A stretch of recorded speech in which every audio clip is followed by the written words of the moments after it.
D'abord, je vais me présenter. Mon nom c'est Mathieu Mozandi. Et c'est un grand plaisir pour moi de partager avec vous ce moment dans la présence de Dieu. Et je suis très fier de vous voir en joie pour la gloire de Dieu. Et je remercie le groupe missionnaire qui nous a accueillis et qui nous a donné l'opportunité de partager avec vous la parole de Dieu. C'est vraiment une grande joie pour nous. Ce que je vais vous demander, c'est quelques minutes d'attention et de concentration. Vous voyez. Alors, ce matin, Dieu veut nous exhorter sur un thème très important qui concerne notre relation avec lui. Et pour commencer, je vais vous demander quelque chose.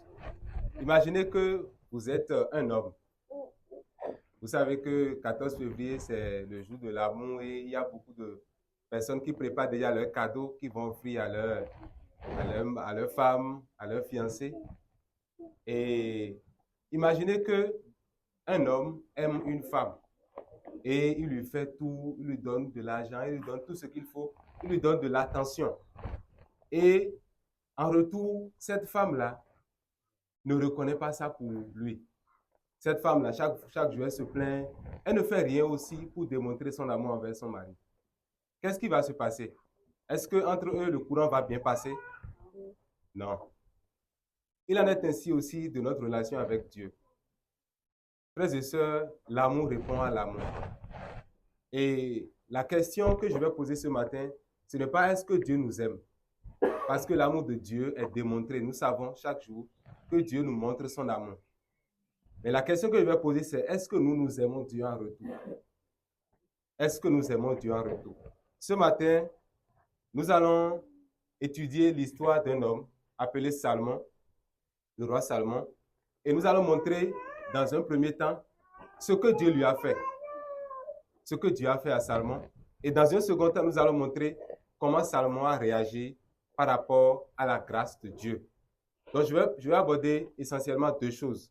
Premièrement, ce que Dieu a fait à Salomon et comment Salomon a réagi, a fait à l'envers de Dieu.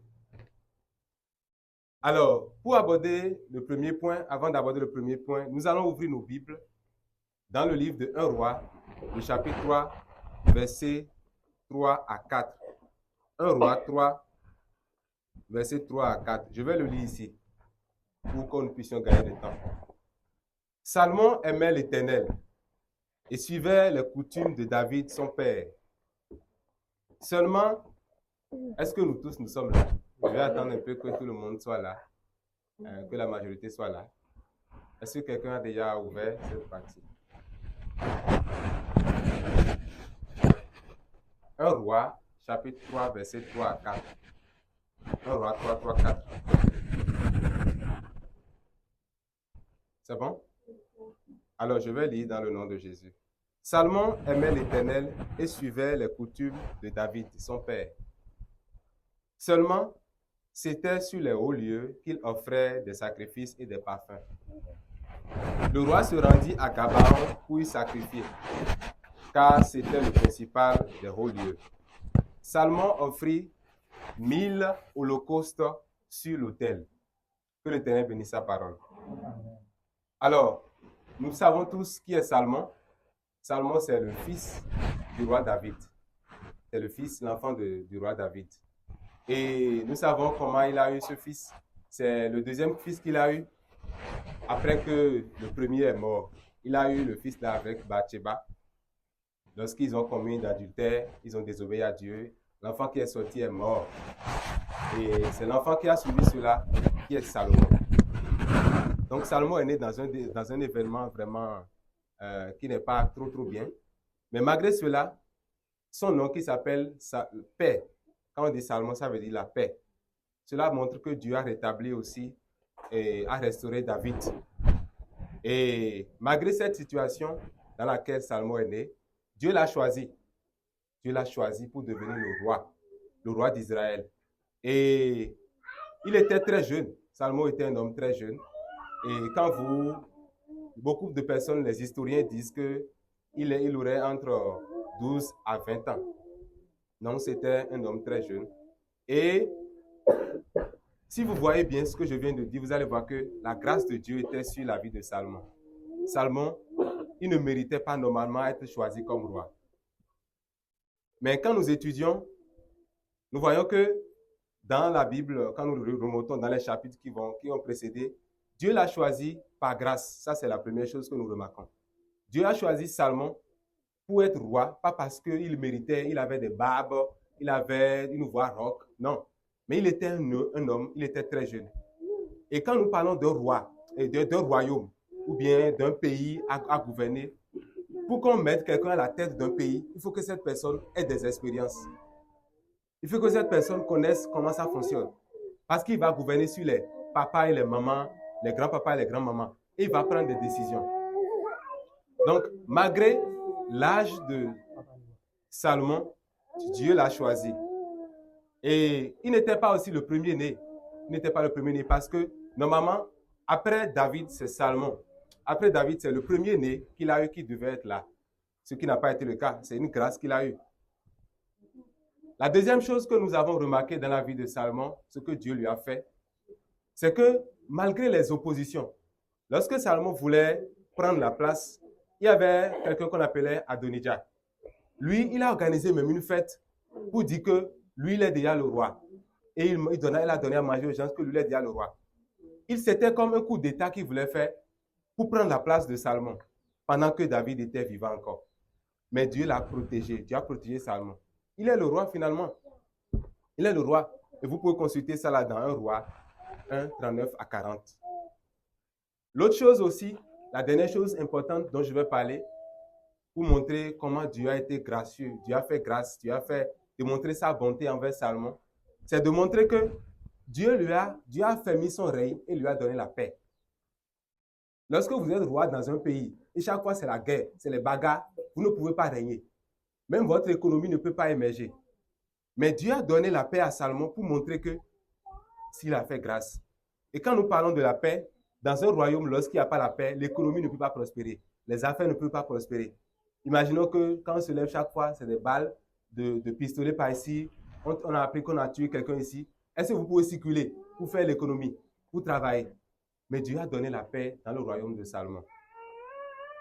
Alors, quand nous ramenons cela à nous aujourd'hui, frères et sœurs, laissez-moi vous dire que, tout comme Salomon, dans Romains 5, verset 8, la Bible dit que lorsque nous étions encore des pécheurs, Jésus-Christ est mort pour nous. Si Dieu nous a sauvés aujourd'hui et nous nous sommes assis, nous le louons, nous disons que nous irons au ciel, et c'est ce qui est vrai, c'est parce que Dieu nous a fait grâce. Ce n'est pas parce que nous avons mérité. Nous sommes des pécheurs sauvés par grâce. Et la Bible dit que lorsque nous étions encore des pécheurs, Romains 5, 8, Christ est mort pour nous. Nous étions destinés à la mort. Normalement, nous irons en enfer. C'est l'enfer qui nous attend parce que nous avons péché. Et nous sommes ennemis de Dieu. Mais Dieu nous a choisis. Dieu nous a fait grâce. Et quand nous lisons Jean 3,16, souvent, nous récitons ce verset car Dieu a tant aimé le monde qu'il a donné son Fils unique, afin que quiconque croit en lui ne périsse point, mais qu'il ait la vie éternelle. Nous ne voyons pas la profondeur de l'amour de Dieu pour nous. Dieu ne nous aime pas. Dieu nous a tant aimés. Dieu ne nous aime pas. Dieu nous a beaucoup aimés. Et pour démontrer son amour pour nous, il a donné qui? Son Fils unique. Dieu n'a pas donné son Benjamin. Dieu n'a pas donné son cadet. Et quand nous prenons une mère, les mères peuvent comprendre bien ce qu'on appelle la valeur d'un enfant. Les enfants sont vraiment chers pour les mamans. Et imaginez une mère qui n'a qu'un seul enfant. On n'a pas dit Dieu a donné son fils. Il a dit son Fils unique. Ce qui était précieux pour lui. Dieu nous a donné cela pour que nous soyons sauvés. Et tout comme Dieu a donné la paix dans le royaume de Salomon, Dieu nous a donné la paix aussi. Quand nous lisons dans Romains 5, verset 1, la Bible dit quoi? La Bible dit que, étant donc justifiés par la foi, nous avons la paix avec Dieu. Ce qui peut empêcher l'homme de communiquer avec Dieu. Ce qui fait peur à l'homme, et l'homme s'attend à l'enfer, Dieu l'a ôté. Et nous avons la paix aujourd'hui. Beaucoup de personnes ont l'argent, mais ils n'ont pas la paix. Beaucoup de personnes ont les richesses de ce monde, mais ils ne peuvent pas dormir parce qu'ils vont rêver jusqu'à... Et ils doivent faire des sacrifices chaque année pour rester en vie. Mais nous avons la paix en Jésus-Christ, gratuitement. Est-ce que vous avez déjà payé Dieu pour la paix que vous avez? Non. Dieu nous a donné la paix gratuitement. Alors, pour continuer sur le deuxième point, qu'est-ce que nous faisons aujourd'hui en retour pour Dieu? Qu'est-ce que chacun de nous fait pour dire merci à Dieu qui a donné son Fils unique, qui a été pendu sur une croix, la honte que Jésus a eue pour nous? Qu'est-ce que nous faisons? Nous allons voir ce que Salomon a fait. Ne répondez pas en même temps. Nous allons voir pour Salomon et chacun va dire ce qu'il a fait. Nous voyons dans le second point que Salomon, ça c'est le second point, je vais aller au second point. Salomon a démontré vraiment son amour envers Dieu aussi. Et c'est le verset que nous avons lu. On dit Salomon aimait l'Éternel. Est-ce que Dieu qui nous a tant aimés, qui a donné son Fils pour nous, est-ce que nous l'aimons en retour? Qu'est-ce que nous faisons pour montrer que nous aimons Dieu? Et pour montrer son amour, parce que l'amour, ce n'est pas une parole. L'amour, ce n'est pas dire des mots, des bonnes paroles à Dieu. Dieu, je t'aime, ça ne suffit pas. Imaginez que vous êtes un jeune homme et chaque fois vous dites à votre femme ou bien vous êtes un homme, vous dites à votre femme ou bien votre fiancé, je t'aime, mais vous ne faites rien pour démontrer votre amour. Est-ce qu'elle va croire en vous? L'amour, ce n'est pas des paroles. Mais nous allons voir comment Salomon a démontré son amour. Le verset 4 de 1 Roi 3 dit ceci. Le roi dit à Gabaon, le roi se rendit à Gabaon plutôt pour y sacrifier, car c'était le principal des hauts lieux. Salomon offrit 1000 holocaustes sur l'autel. Il a donné 1000 bœufs pour dire, Seigneur, je te dis merci. À l'époque, dans les temps anciens, la richesse, quand on veut savoir si quelqu'un est riche là, ce n'est pas la voiture qu'il a qu'on regarde. Ce n'est pas les maisons qu'il a qu'on regardait. Mais c'est la quantité d'animaux qu'il a. Salomon, il était un homme riche, mais il a donné quoi? 1000 bœufs à Dieu comme sacrifice. Il n'a pas donné 100 bœufs à Dieu. Il n'a pas donné 200 bœufs à Dieu. Il n'a pas donné 300 bœufs à Dieu. Il n'a pas donné 999 bœufs à Dieu. Il a donné 1000 bœufs à Dieu pour dire merci à Dieu. Et Dieu ne l'a pas dit de faire. Dieu ne l'a pas forcé. Il a fait volontairement. C'est le sacrifice que Dieu agrée. Alors, est-ce que votre amour pour Dieu vous coûte quelque chose? Qu'est-ce que ça vous demande de faire lorsque vous dites que vous aimez Dieu? Lorsque nous disons, parce que cela nous concerne tous, que nous aimons Dieu. Dieu n'a pas seulement dit qu'il nous a tant aimés, mais son amour lui a coûté son Fils. L'amour de Dieu lui a coûté la vie de son Fils. Parce que Dieu nous a aimés, il n'a plus son Fils. Il a donné en rançon pour nous sauver. Alors, aujourd'hui, la vraie question, ce n'est pas est-ce que Dieu nous aime, mais qu'est-ce que nous faisons aujourd'hui? Est-ce que nous donnons à Dieu des miettes? Ce que nous avons dépensé, ça reste, que nous pouvons jeter au bord de la foi sans que ça nous dérange. C'est cela que nous donnons à Dieu. Qu'est-ce que nous donnons à Dieu en retour? Pour finir mon message, je vais nous montrer comment nous, aujourd'hui, nous pouvons manifester notre amour envers Dieu. La première des choses que nous devons faire, c'est de rendre grâce à Dieu en toutes choses. Aujourd'hui, il est vraiment constaté que les chrétiens font partie des premières personnes qui se plaignent. Je n'ai pas de l'argent, je n'ai pas mangé aujourd'hui, qu'est-ce que je vais faire? Dieu, tu ne me fais rien. Alors que nous avons oublié que Dieu nous a donné le plus grand don, qui est la vie éternelle, qui est le paradis, qui est le ciel. La première des choses que nous devons faire pour manifester notre amour envers Dieu, c'est de rendre grâce à Dieu. Ce n'est pas de murmurer, Dieu, tu es mauvais, parce que ce n'est pas parce que nous sommes dans une situation difficile que Dieu est mauvais. Dieu utilise toute situation pour forger, pour nous amener à ressembler à Christ. Et j'aimerais supposer par exemple que quelqu'un qui vous a gardé depuis votre enfance, jusqu'à ce que vous avez grandi et vous êtes devenu président d'un pays, cette personne, peut-être imaginons qu'il vous a volé, ou bien vous a pris votre argent jusqu'à 5 millions. Est-ce que vous allez pardonner cette personne?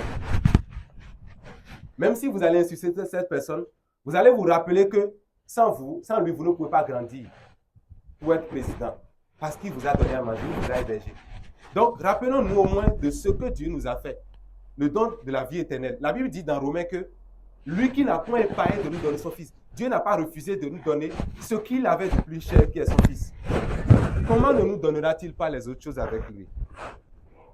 La deuxième chose que nous devons faire pour manifester notre amour envers Dieu, c'est de donner notre vie entière à Dieu. Nous devons être prêts à mettre toute notre vie au service de Dieu, pour l'œuvre de Dieu. Aujourd'hui, nous voyons que les chrétiens sont prêts à donner leur pied à Dieu pour venir à l'église, mais leur bouche pour mentir. Aujourd'hui, nous pouvons voir que les chrétiens sont prêts à donner de bonnes chansons, de bons cantiques à Dieu, mais jamais leur argent. Il y avait quelqu'un qu'on a baptisé, on l'avait plongé dans l'eau, et tout son corps était dans l'eau, mais sa main était en haut.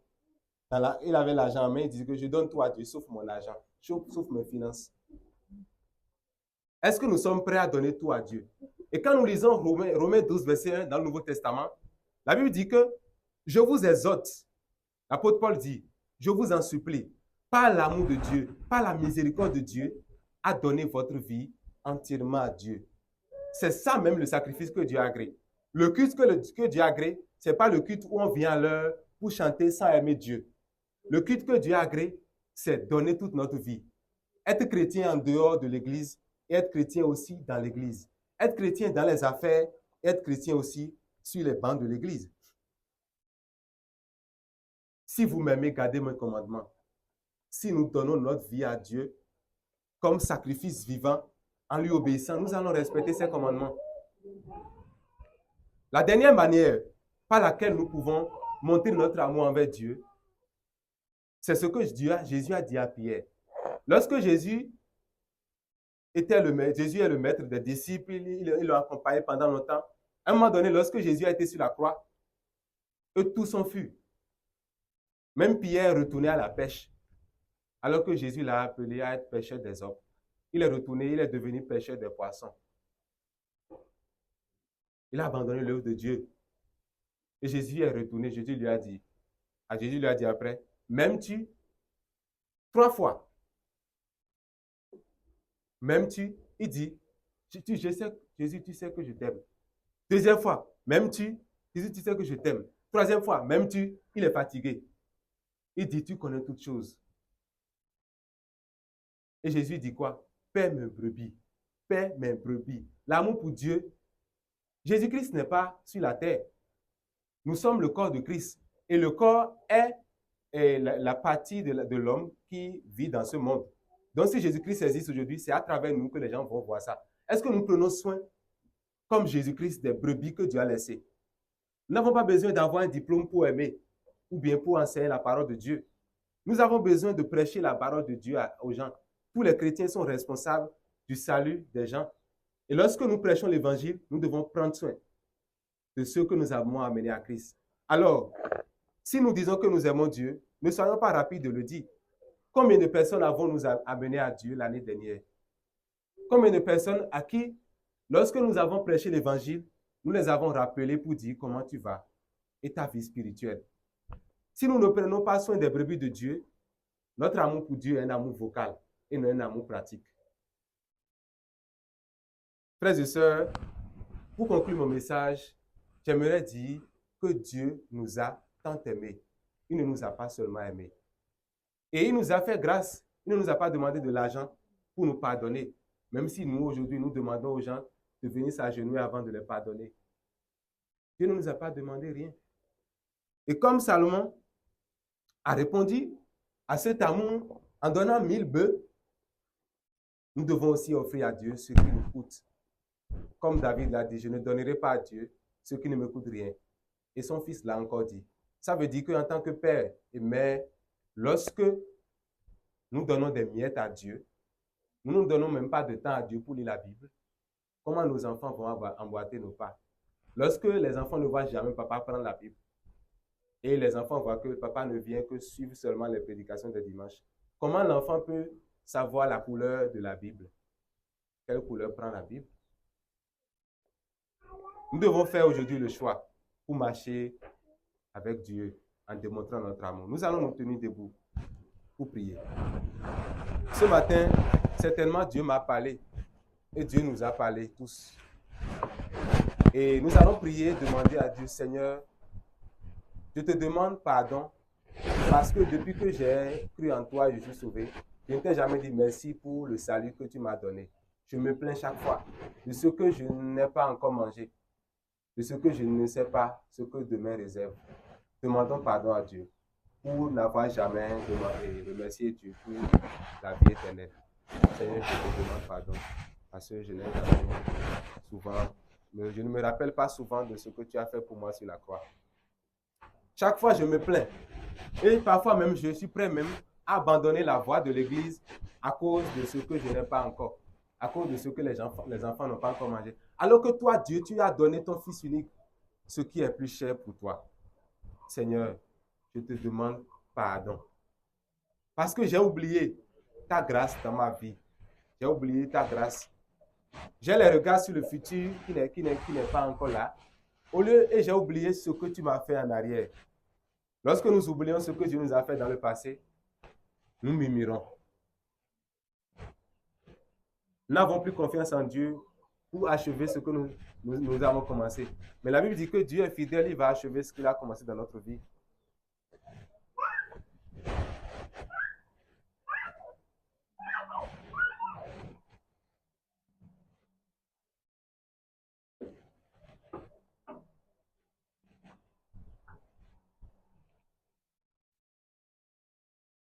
Nous allons demander à Dieu, chacun va identifier ce matin ce qui lui est plus cher. Lorsque vous regardez dans votre vie, qu'est-ce qui est cher pour vous dans votre vie? Qu'est-ce qui est très, très, très important dans votre vie? Est-ce que c'est votre temps? Est-ce que c'est votre argent? Est-ce que c'est une relation ou un péché caché que vous chérissez dans le secret?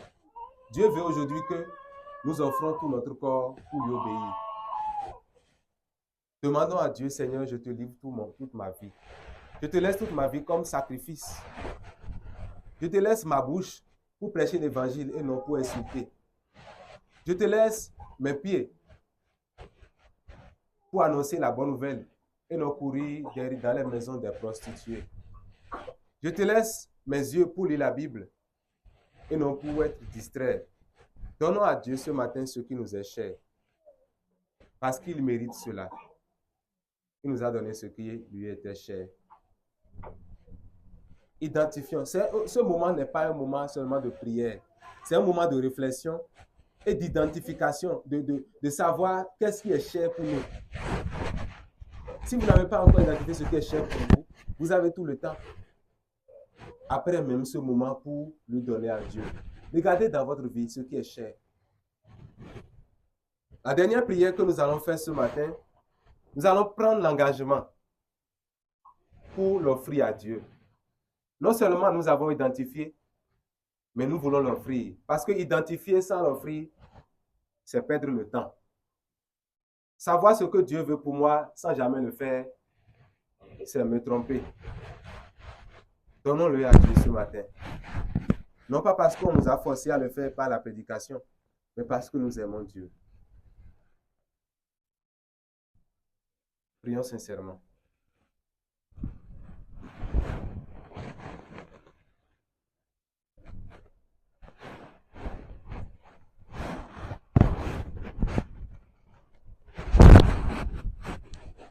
Nous allons demander à Madame Pasteur de prier pour nous, pour ce message.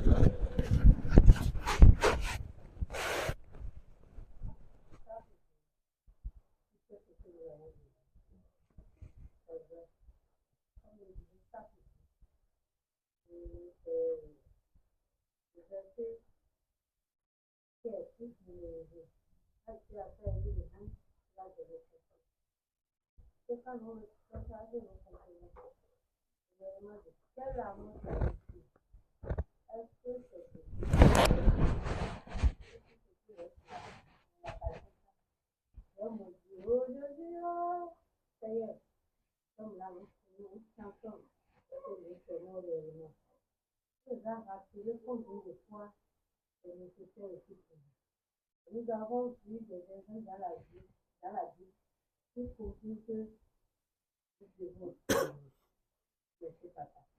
Il a dit, aime ton Dieu de tout ton cœur, de toute ton âme, et aimer son prochain comme toi.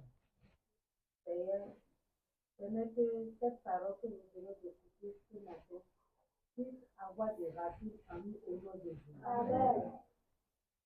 Donne-nous, depuis le matin, comme tu as fait le dit, là où notre amour en tant que mère, en tant qu'épouse, est devenu une nécessité, donne-nous de savoir que l'amour doit être positionné au nom de Jésus. Amen. En tant que père, montre-nous davantage que l'amour que je dois donner à ma famille, à Dieu, je dois faire ce que Dieu. Fais-moi ce que je peux faire ici. Non. Permets que ça soit comme ça au nom de Jésus. Amen. Nous prions pour ton serviteur que tu as étudié. Seigneur, je te remercie pour ce que tu as fait de lui. Permets que tu lui dises dans les joies de lui.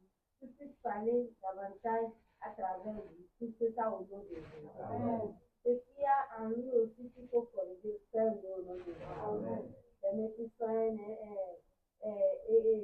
un instrument bien écouté à tes nom au nom de Jésus. Amen. Nous remettons le reste de notre fils à tes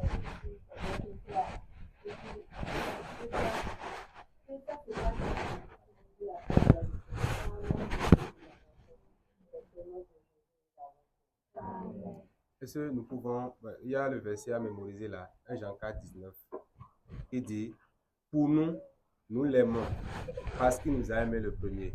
Est-ce que nous pouvons répéter ça 3 fois? 1 Jean 4, 19. 1 Jean 4, 19. 1 Jean 4, 19. Pour nous, nous l'aimons parce qu'il nous a aimé le premier. Pour nous, nous l'aimons parce qu'il nous a aimé le premier. On va dire le verset, on va dire tout ensemble. 1 Jean 4, 19. 1, 2. Pour nous, nous l'aimons parce qu'il nous a aimé le premier. Un banc pour vous, que le Seigneur vous bénisse.